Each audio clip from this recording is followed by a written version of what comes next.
Sifa ya pili, kondoo hana hila. Kondoo hana hila. Yesu ni mwana kondoo asiyekuwa na hila, asiyekuwa na ada, fitina, ubaya, udanganyifu wala dosari, kama tunavyosoma katika maandiko matakatifu na yanukuu.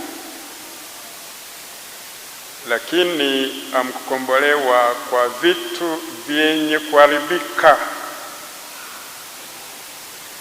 kwa fedha na dhahabu, bali kwa damu tukufu ya Kristo, ambaye alikuwa kama mwana kondoo asiye na dosari wala doa.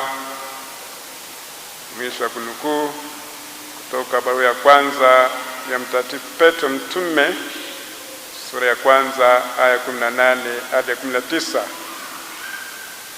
Maandiko matakatifu yanaendelea kusema, na yanukuu, yeye hakutenda dhambi wala neno la udanganyifu halikusikika mdomoni mwake.